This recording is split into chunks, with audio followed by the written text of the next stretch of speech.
अस्सलामुअलैकुम। आप देख रहे हैं आपका अपना चैनल अनम होम रेमेडी। मोहतरम ख़वातीन व हज़रात, सबसे पहले मैं आप लोगों से रिक्वेस्ट करना चाहती हूँ कि अगर आप लोग अनम होम रेमेडी चैनल पर नए हैं, हमारे इस चैनल को पहली बार देख रहे हैं, हमारे नहीं बल्कि आपका अपना चैनल, तो इस चैनल को सब्सक्राइब करें और वीडियोस को लाइक कीजिए। अगर आपको इन्फॉर्मेशन अच्छी लग रही हो तो सदका जारिया समझते हुए सवाब की नीयत से वीडियो को ज़्यादा से ज़्यादा शेयर कर दिया कीजिए।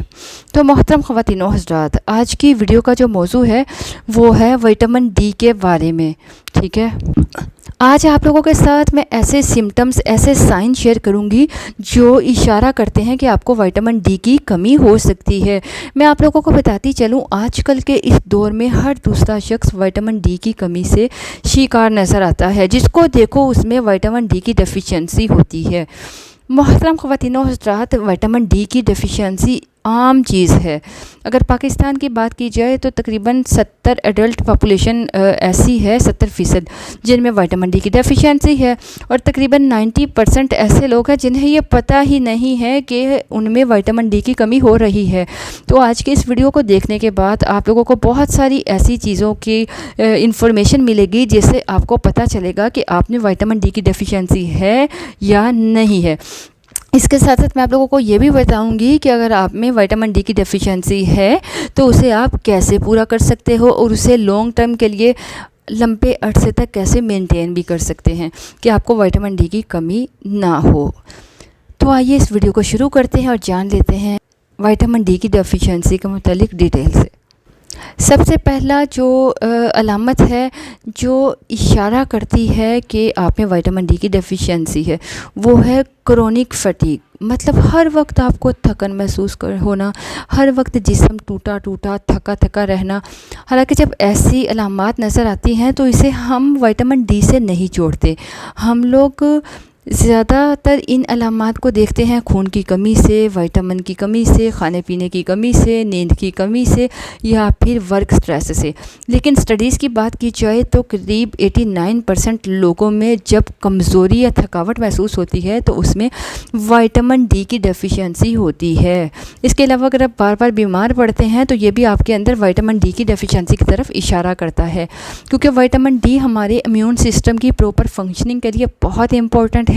और इम्यून सिस्टम को बेहतर अगर आप बनाना चाहते हैं तो इससे पहले मैं वीडियो अपलोड कर चुकी हूँ।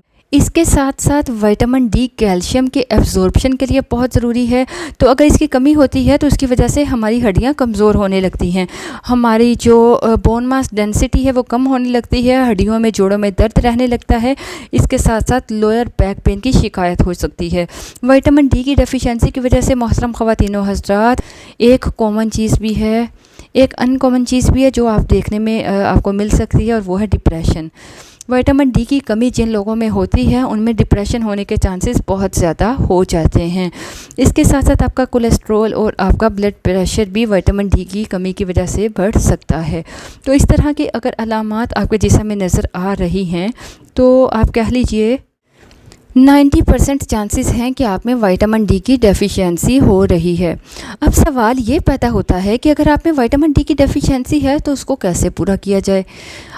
मोहतरम ख़वातीन व हज़रात, विटामिन डी की कमी को पूरा करना चाहते हैं तो अच्छा सोर्स होता है सनलाइट। वैसे तो बहुत ज़्यादा खाने पीने की चीज़ें भी ऐसी होती हैं जिनमें विटामिन डी पाया जाता है, लेकिन फूड आइटम की मदद से, डाइट की मदद से आप अपनी विटामिन डी की डेली रिक्वायरमेंट को पूरा नहीं कर सकते।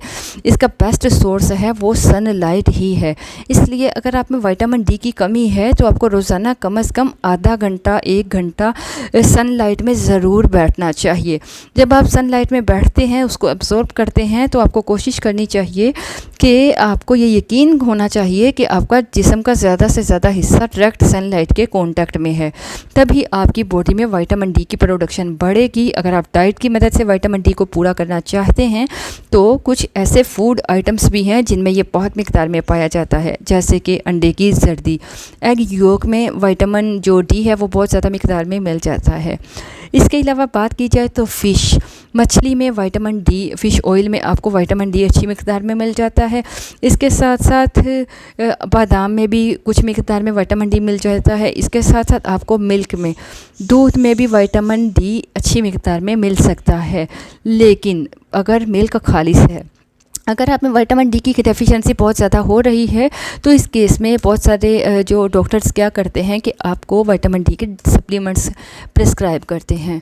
इस तरह के जो सप्लीमेंट होते हैं ये कंसंट्रेटेड फॉर्म में होते हैं और आपको बोला जाता है कि आपको हर हफ्ते इसका एक सैशे हो गया या एक टैबलेट है या एक इंजेक्शन है वो इस्तेमाल करना है और तकरीबन 4 हफ्ते या ज़्यादा से ज़्यादा 8 से 12 हफ्ते आपको इस मेडिसिन को यूज़ करना है। इस तरह के विटामिन डी के जो सप्लीमेंट्स हैं वो आप लेते हो तो इससे आपके बॉडी में इसका असर काफ़ी तेज़ी से बढ़ता है और आप में विटामिन डी की कमी पूरी होने लगती है। लेकिन एक प्रॉब्लम जो कॉमनली देखी जाती है कि जब आप ये सप्लीमेंट बंद करते हैं तो उसके बाद वापस आपका विटामिन डी गिरना शुरू हो जाता है और ये एक साइकिल बन जाता है। ठीक है, अब सवाल ये पैदा होता है कि अगर आप इस तरह के प्रॉब्लम से दो चार हैं तो उसका सोल्यूशन क्या है, परमानेंट सोल्यूशन क्यों है, क्या है? क्योंकि जो सप्लीमेंट आपको डॉक्टर प्रिस्क्राइब करते हैं, चाहे वो ऑयल की फॉर्म में हो, चाहे वो कैप्सूल्स की फॉर्म में हो, इंजेक्शन की फॉर्म में हो, पाउडर की फॉर्म में हो, तो उनको आप लाइफ टाइम यूज़ नहीं कर सकते। बहुत ज़्यादा लंबे अरसे के लिए आप उसको यूज़ नहीं कर सकते। अगर आप उसको लंबे अरसे तक यूज़ करोगे तो इससे ये आपकी बॉडी में ये एक्यूमुलेट मतलब जमा होने लगते हैं और इसकी टॉक्सिसिटी होने के चांसेस होते हैं। ऐसे में आपको क्या करना चाहिए? ऐसे में आप लोगों को रिकमेंड किया जाता है कि आप लोग ऐसा सप्लीमेंट इस्तेमाल करें, ऐसा मल्टीविटामिन सप्लीमेंट यूज़ करें जो रेगुलर यूज़ के लिए बना होता है, जो लॉन्ग टर्म यूज़ के लिए बना होता है। क्योंकि इस तरह के जो सप्लीमेंट होते हैं जो रेगुलर यूज़ में आपको इस्तेमाल करने होते हैं, इनमें विटामिन डी तो होता है लेकिन वो बहुत ज़्यादा कॉन्सेंट्रेटेड फॉर्म में नहीं होता, बल्कि कम क्वांटिटी में मिलता है, इतनी क्वांटिटी में जितनी आपको डेली रिक्वायरमेंट होती है। इससे आपके अंदर टॉक्सिसिटी होने के या नुकसान होने के चांसेस ना के बराबर हो जाते हैं। इसके साथ साथ अगर इस तरह के सप्लीमेंट में आपको दूसरे विटामिन्स भी मिल जाते हैं तो इससे आपकी ओवरऑल जो हेल्थ है वो भी इम्प्रूव हो जाती है। वैसे तो मार्केट में बहुत ज़्यादा मल्टीविटामिन सप्लीमेंट अवेलेबल हैं, लेकिन अगर आप लोग कोई सप्लीमेंट आप लॉन्ग टाइम यूज़ करते हो तो उसका रिलायबल होना, उसका सेव होना बहुत ज़रूरी होता है। इसलिए अगर आप कोई भी सप्लीमेंट का इस्तेमाल करते हैं तो वो ये आपको यकीन होना चाहिए कि ये रिलायबल है, ये इसका कोई साइड इफ़ेक्ट नहीं होगा, इसे आप लॉन्ग टर्म के लिए यूज़ कर सकते हैं। जैसे बहुत सारे लोग मल्टीविटामिन टैबलेट्स का इस्तेमाल करते हैं, सर्वैक्स ये हो गया और इसी सेंगोबियान, ठीक है। तो इस किस्म के जो कैप्सूल्स मल्टीविटामिन्स होते हैं, चाहे वो पाउडर फॉर्म में हो चाहिए, तो इसको आप कुछ अर्सा यूज़ कर सकते हो। आपको ये यकीन ज़रूर होना चाहिए कि इससे आपको साइड इफ़ेक्ट नहीं होगा। अपना बहुत ख्याल रखिए, दुआ में याद रखिए। आपसे इजाज़त चाहूँगी, मिलूँगी नए टॉपिक में नई वीडियो के साथ। तब तक के लिए अल्लाह हाफ़िज़। एक बात तो मैं आपको कहना भूल गई कि रबीउल अव्वल की आमद बहुत बहुत मुबारक हो और कोशिश कीजिए कि आप रबीउल अव्वल के इस बाबरकत महीने में ज़्यादा से ज़्यादा दरूद शरीफ पढ़ने का एहतमाम कीजिए और हमें भी दुआ में ज़रूर याद रखें और ख़ासकर उम्मत मुसलमान को भी।